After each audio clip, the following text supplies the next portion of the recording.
welcome to the Inclusion Solution Live podcast. My name is Gabby Gonzalez, and I'm the marketing and PR strategist here at the Winters Group, and today's host of our Justice for All themed podcast, which also celebrates the Winters Group's 40th anniversary of fighting for equity and justice in the workplace. Today, I'm delighted to welcome Lisa R. Bannister to our studio. Lisa was a panelist at our recent Justice for All Summit, and she's an experienced global change agent in the fashion industry. Lisa has a successful track record in retail leadership across North America, the Asia Pacific, and EMEA. She has held executive roles at Ralph Lauren, Dolce & Gabbana, Liz Claiborne, and Perry Ellis. Currently, Lisa is the CEO of the Missouri Row Collective, a consultancy business that specializes in assisting organizations implement a unified commerce approach across multiple categories and business channels to drive brand equity, digital transformation, innovation, and customer satisfaction. Lisa also teaches marketing as an adjunct instructor at the fashion school LIM College in New York City. And she is also a board member of the Women of Color Retail Alliance and a case study advisor at the Black Retail Alliance Group.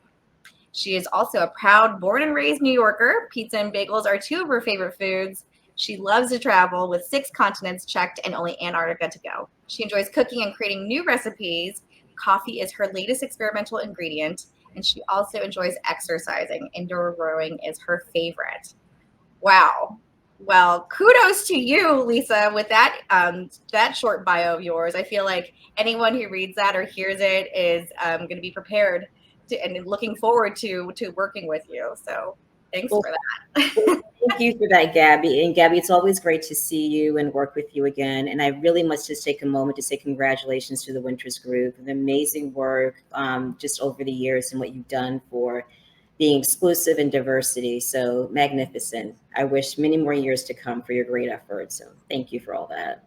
Oh, thank you. You were so wonderful. Well, we'll go ahead and dig in. So just wanted to dig a little bit deeper and just if you could tell the listeners a little bit more about you and your background and just sort of how you came to this work and what inspired you to go into fashion.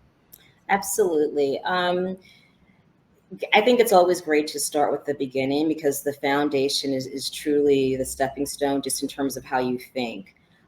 So everything for me, I attempt to be, I should say, always very intentional about everything that I do. The women in my family have always been very fashionable, worked on a very small budget, but yet they were able to put together the most magnificent outfits of all times. If you could see the beautiful hats and outfits that they wore to church every Sunday, it was absolutely amazing. And not only was that look very specifically in terms of their body and how they carried themselves, it was also a huge part of the household as well in terms of how their home decor. You know, again, it's like you don't have to have a lot of money. I mean, when that J.C. Penney book catalog came and that Sears catalog came, I mean, my grandmother started dog earing everything that she was going to save up to buy because, you know, she had to have those curtains. She had to have that rug. So that was always very much instilled in me from a very early age that you can look phenomenal and carry yourself well at any price point. I think a huge piece about my childhood, which is as I get older, I start to even realize that I didn't realize how important it was and the impact. I grew up in a very huge multi-generational house in Crown Heights, Brooklyn. I actually grew up with my great grandmother. So it was my great grandmother, my grandmother, my grandparents, excuse me, both of my parents, aunts and uncles, and my other cousins. So very extended generations. I was actually the first generation that was born and raised in New York out of the segregated South. So if you're a child growing up when your parents, both my parents are from South Carolina, so their worldview is obviously very different from mine. But as you think about things and how it actually shapes you, so I did grow up knowing that the world was unfair, but also growing up knowing that I can get if I worked hard enough, I would be able to have the opportunities. Was everyone in my favor in my corner? Absolutely not. but it was drilled into me, was understanding that I would be able to accomplish. Would it always be easy? Absolutely not. But that's just a huge piece of who I am. Growing up with your great grandmother, who probably experienced many horrific things, and she did speak about some of them. And your parents, kind of like more a different type of generation, navigating through all of that, and then being the first child born in a dynamic city like New York. So it absolutely shapes you. So I always had a love affair for fashion, based on those things. I always kind of looked at it and said, I wish I could see more models of color in different magazines. But I knew that that wasn't going to stop me because I didn't necessarily see anyone who looked like me, because I knew that I could be good at that and I did belong. There wasn't any reason for me not to be included in that. And I always kind of work through to make sure that I put myself in those situations. Transparently, my parents did not initially really see fashion as an opportunity. It seemed like one of those careers, like, well, how would you ever really take care of yourself? And I'm not a designer by any means. I'm not a creative person. I was very much designed to be in a creative field. But what I am is a business and operational person. And that's what I bring to fashion. Going to a school like FIT at Parsons would not have been the appropriate choice for me. I chose to actually go to LIM, the Laboratory Institute of Merchandising, because that school has a very strong background in the business of fashion. And that's what I wanted to major in. And that's what I wanted to do with my career in terms of the things that I knew that I would be good for and my skill set. So I've been very fortunate to really work with a lot of really top organizations. As you mentioned, Liz Claiborne for a couple of years. I did a short stint at Dolce and Gabbana as well. The bulk of my career has been with Ralph Lauren. I was with the organization for 19 years, and I did a variety of different things. I've literally touched every brand within the Ralph Lauren portfolio, every category, literally from like a sock to like up into a sofa, hospitality, and just and building out all of that, and working with some really dynamic teams. Of those 19 years, actually 7 years, I lived in Hong Kong, very much working to manage the APAC business, as well as putting a lot of best practices together that helped to leverage the EMEA business as well. So a lot of global opportunity, responsibility, and just really kind of shaping things for the organization. One of the greatest organizations to actually work with in terms of opportunity and being able to do things differently. I think a lot of my success with Ralph Lauren and just in general in terms of what I'm doing right now, which is the Missouri Row Collective, which is my own company, the consulting company that I actually launched last year. And you did actually summarize it very well, Gabby, about what I'm doing.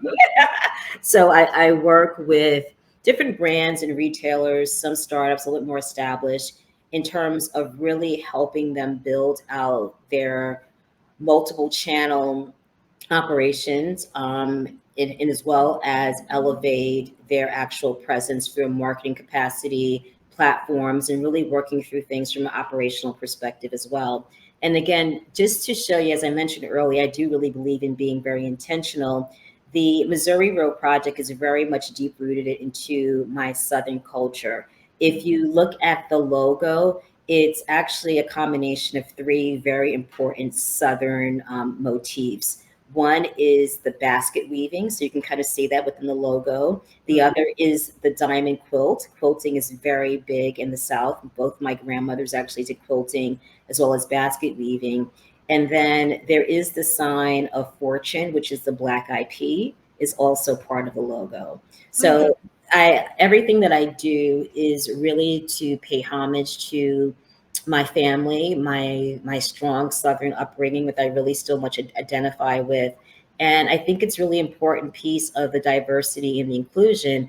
When I come into an organization, I'm a woman of color. I want people to understand my background, what I stand for.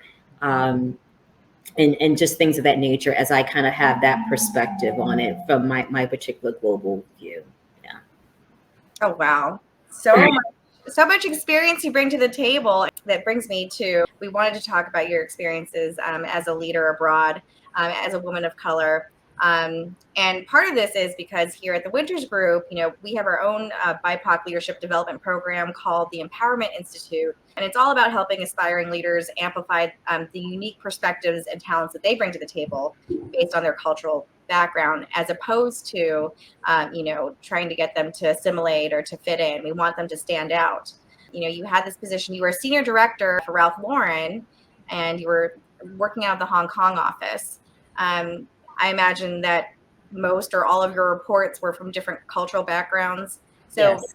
yeah, just curious, sort of in what ways do you think you adapted to each other while still respecting each other's cultures? And what do you think you both learned from each other? Well, for me, it was interesting from a professional perspective. It's obviously two very different cultures. Being a Black American woman going into an Asian culture, the Hong Kong office was also obviously the hub for APAC.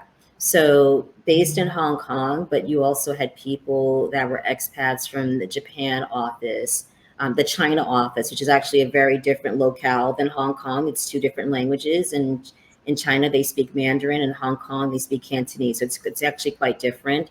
Australia, other places of Southeast Asia. So it truly is a multicultural office. And I think one of the best things that I really learned in terms of managing and working with people was really about, it's so important to really be inclusive.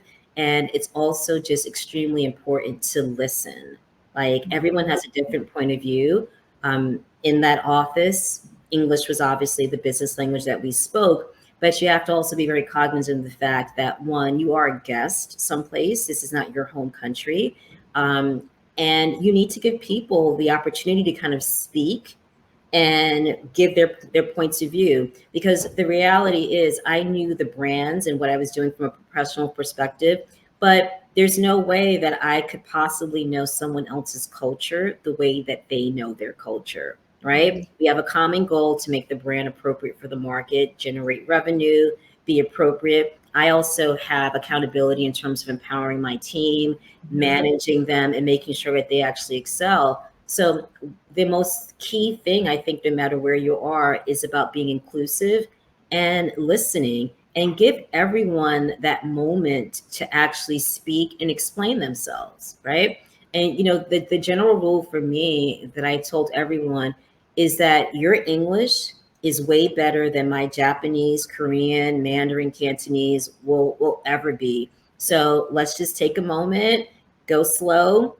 If it's better type for you, whatever it is, let's just kind of find that, and we will get a lot of great things done.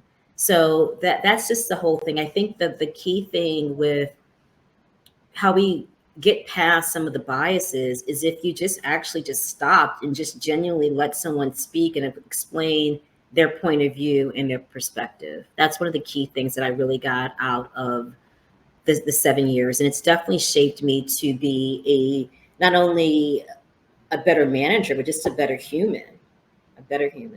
Oh, that's very key. Yes, yes. Great managers are also great humans, right? All right, so we're going to pivot back to our Justice for All Summit, and just wanted to get a sense of, what does Justice for All mean to you, like especially from a global perspective? Like, what does it look like or sound like? Yes, that's a really great question, Gabby. And I was really grateful to be part of the panel discussion for Justice for All and inclusion from a retail perspective. And one of the things I tried to stress when we were doing the panel discussion, what I think is super important, and particularly even from a global perspective, is really the allyship and the sponsorship. That's really when you truly get justice for all.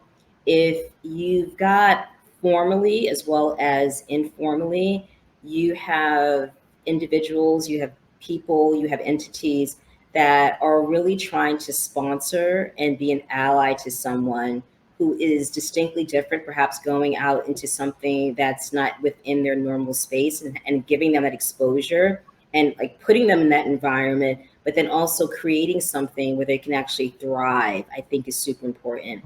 I mean, you can look and say, well, sponsor some type of international exchange between retail organizations so that people can actually experience a different culture. That's great. But when that person actually lands on that soil, what are you really doing to ensure that there is justice for all? It's great that you're giving them the plane ticket and maybe you're giving them some accommodations and you're giving them some food vouchers, right? That's great. They're there. They can eat, right? They got a place to sleep. But are you also putting them in the position to be successful? Are they going to have people that they can actually speak with in terms of how do I navigate around this situation? This is kind of what I was thinking. What are your thoughts on that? So for me, it's going to always go back to, in terms of having justice for all and really having that inclusion, is about people being able to freely speak to someone who can both, I think, sponsor and again be that ally. And then I also think that you have to be nimble. You also have to be someone, as you're going through this space of really saying, I want to be inclusive, you have to make yourself vulnerable and say that, you know what, Gabby, I am going to give you the accountability to correct me when I've just misstepped, right? Because we've got both got very different backgrounds. And the reality is, it's not possible, in my opinion, for someone to always be cognizant of the fact that you may have done something that could be strongly inappropriate in another culture, in another setting. So I think that we have to find those ways that, you know what, let's all be accountable to each other. And you know what, Lisa, what you said, I think that your intention was good, but the delivery and the way that it was done was really inappropriate. And it was really inappropriate based on this culture, these things that have happened historically. I Mm. think those are just the key things that we need to continually do. It's like, you know, you have to listen, you have to have people that are sponsoring and be an ally. And you have to also, we have to all individually say that I am willing to be corrected, and Mm. I will admit my mistake. I think Oh that's yeah, the key. Yeah. knowing what you don't know, so important. You mentioned sponsorship and allies a few times. I'm curious as to your experience with that. Like, did you have some great sponsors as you were coming through, and that's where this insight is coming from, or have you served as a sponsor or ally? I am very big on trying to play it forward, so I will always try to be an ally and a sponsor. But one of the things I do is I try to make sure that everyone actually understands the definitions or how I actually define it. Hmm. So if I am in an organization and I'm trying to help an individual build an alliance within that organization, I can absolutely be a sponsor, right? In most cases, particularly right now, as I have my own or my own company, I'm really a little bit more of an industry ally, just in terms of that. So I think it's really key that everyone actually understands the differences in between what they are, and even in terms of mentorship. So Hmm. yes, I've been quite fortunate throughout my entire career, and even up until now, that I've had great mentors, allies, and sponsors. And as things evolve, that one individual can consistently be within your professional and personal life, but their title may change. You know, that person who's your mentor today, next year, she might be an ally and she might be a sponsor, right? And Hmm.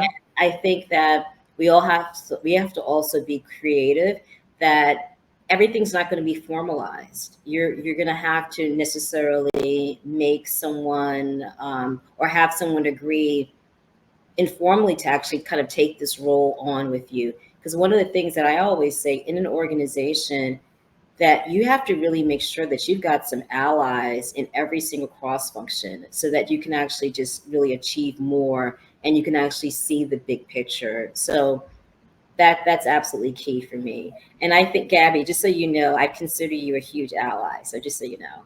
Oh my God, I'm so flattered. Oh, Lisa, you just made my day. Well, I'm just curious because, at least for me, in my background, I was a magazine editor for 12 years before I got into teaching and then moving into DEI. And I remember being in that industry, and I often felt like I was just one of a few people of color on staff. Right. And has that been your experience as well? And just sort of how has that shaped your leadership?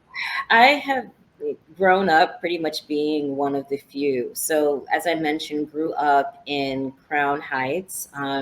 Actually, was there for the Crown Heights riots back in the 90s. So that was a horrible couple of days. And I went to school. I was actually bused to Bay Ridge, Brooklyn. So I was actually always just one of the, normally in most cases, the only Black child, or maybe there was like two of us within one class. So it it wasn't something that I would say that I would have preferred more, and I still prefer to see more. Um, but it just wasn't uncommon for me to actually have to experience that. And hence the reason at this time, and I was kind of starting my career and just even like navigating initially going into college, where you really started to see people from very extreme. I would say at this point, my educational background demographically was not that different.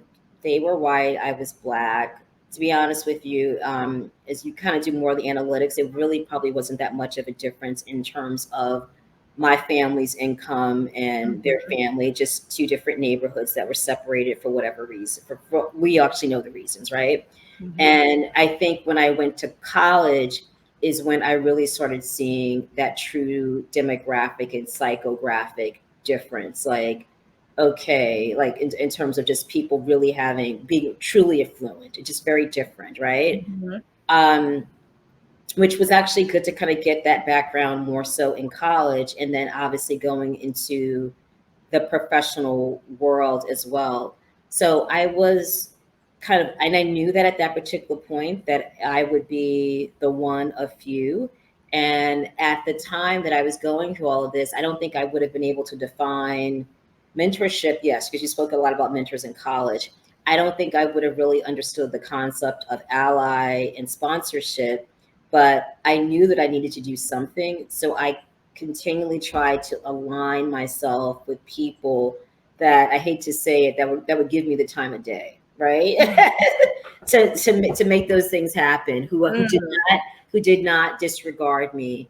And again, I had to be humble in that.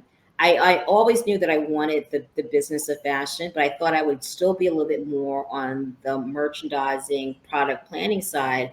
And one of my internships, she told me, it's like, I think, Lisa, you're just really more operational, analytical. And at first I was just like, well, I didn't, it's like, who is she telling me that? Like, and then after I really thought about it, that was probably the best thing that anyone could have ever said to me, is it actually shaped my entire fashion career. So, yes, grew up knowing that I would be the one of few. Really am trying right now through my adjunct teaching as well to really encourage more students of color to enter, and as well as support them as much as they navigate through the industry. Oh, that's wonderful. I mean, yeah, I don't know if you're noticing a difference in the students who are coming through at LIM. If it does seem like it's become more diverse. I would say it's absolutely become a lot more diverse, and I think a lot of that has to do with the DEI efforts that a lot of the major retailers have put into place in the last few years. I think the marketing of the brands have been a lot more inclusive. So that actually kind of sets the tone for what people's interests are. I mean, if you're thinking like, when at the time that I always knew that I wanted to be in fashion, I didn't necessarily see myself represented very much in fashion magazines or in any type of editorials and things of that nature. So I do think that being able to see yourself in a place and in an environment that you would want to be has absolutely encouraged more students to pursue fashion. So it's been tremendously helpful. Are the numbers where we still want them to be? No, but I think that it has made a huge difference. Oh, well, that's so inspiring. Well, yeah, we're getting toward the end here of this episode, so just wanted to invite you to, add any other insights, or if there's anything else that you wanted to mention before we wrap up. Absolutely. I just want to say, particularly to anyone who is considering a career in fashion, I would say please be curious, be steadfast. Steadfast. You're definitely highly competent. You're smart. You can absolutely do this. Just stay curious because one of my favorite expressions, and I mentioned this back before when you were so kind to extend the offer to me to be on the panel. My phrase is curiosity killed the cat, but satisfaction brought her back. So I'm just saying, you have to go out there, be curious, and explore. I mean, again, just to reiterate, yes, I was very much an adult at the time that I moved to Hong Kong, but I actually moved to Hong Kong sight unseen. I had never been to Hong Kong for even a visit. I did Mm. have a layover once in Hong Kong airport for a couple of hours, but did not physically step outside of the airport. So I really want to encourage everyone to please be curious and just do some things outside of the norm of what you would normally do. There's going to always be someone to support you. So just please try those things. Oh, what you have such a wise and open and just adventurous heart. Appreciate you sharing that with us. Well, Lisa, thank you again for your time. Thank you to the listeners. And until next time, keep working toward justice for all. All right. Thank you so much, Gabby. And thank you to the Winters Group. Really appreciate everything.